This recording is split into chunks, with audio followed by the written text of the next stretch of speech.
Lawrence इस्लारि सारनि जानानैनो आङो गोबां खामानि मावदों आरो देरहासारनायखौबो आं लाबोदोंमोन।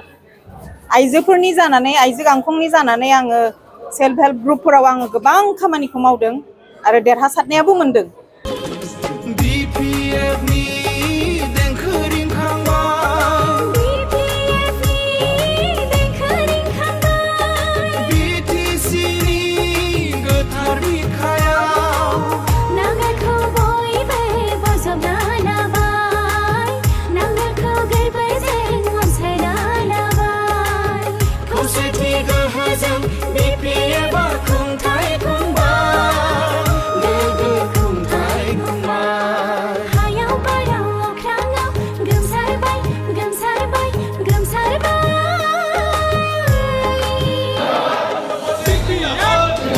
नंगौ आङो UPPL आव गोबाव सम खामानि मावबोदों। थांनाय LSC इलेक्शनाव लरेन्स इस्लारि सारनि जानानैनो आङो गोबां खामानि मावदों आरो देरहासारनायखौबो आं लाबोदोंमोन। आइजोफोरनि जानानै आइजो गांखंनि जानानै आङो सेल्फ हेल्प ग्रुपफोराव आङो गोबां खामानिखौ मावदों आरो देरहासारनायाबो मोनदों।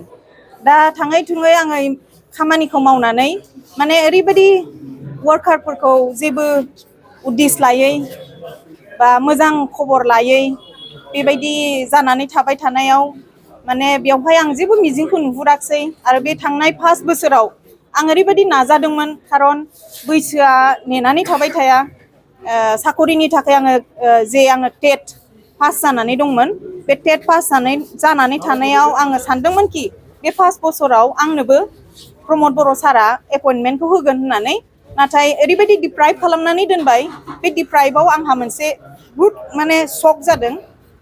बे शकआ दिनैसिमबो आं माने खाराखै आरो आं ओरैबायदि माने गुबुन गुबुन माबायावहाय आङो नाजादोंमोन माने न'खरनि जानानै अबेबा सोरनिबा खामानिफोरखौ आं मावफुंहोनो बा आं पार्टी लिडार हिसाबै जे आंबो माबा मोनसे मोनगोन नामा बेबायदि साननानै माने फिसाफोरनि गेजेराव बा बिदियाव आङो नाजादोंमोन, नाथाय जेबो आंनि नायफिननायखौ आं मोनाखै।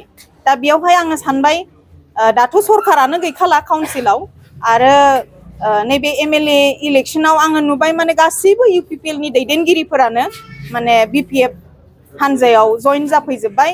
दा बेयावथ' आं जेबो मिजिंखौ नुहुराखसै। बिनि थाखायनो आं सानबाय माने आंखौथ' आरो नायफिनखायाखसैनो 5 बोसोराव आरो मा नायगोन बेखौ आङो साननानै आङो दा मोनसे सिद्धान्त लाबाय जे BPF आवनो आङो जइन जानानै आङो जेरैबायदि मावदोंमोन UPPL आव थानानै UPPL नि सरखाराव थानानै आं गोख्रोङैनो हाबाखौ मावदोंमोन।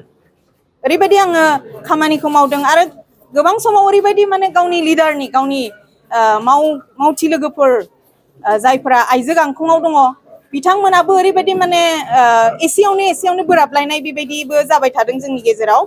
ओमफ्राय मावनो खाबुखौ होआ, मावनो जाय मानसिया सिगाङो बे मानसिखौ माने खाबुखौनो होआ।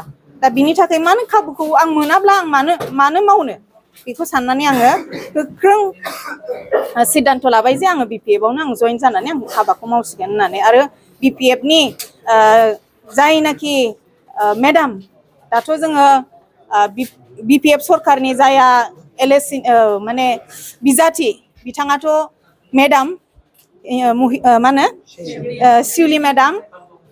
थ' बिथाङा हिनजाव जानायलाय हिनजावफोरनि दुख सुखखौ बांसिन मिथिगोन आरो बिनो जोंनि गासिबो मा होनो दुखुनि दानफोरखौ बोखारनानै होगोन। आङो बेखौ मिजिं थिहरनानै आङो शिउलि मेडामनि जानानै खामानि मावनो थाखाय आङो फैबाय।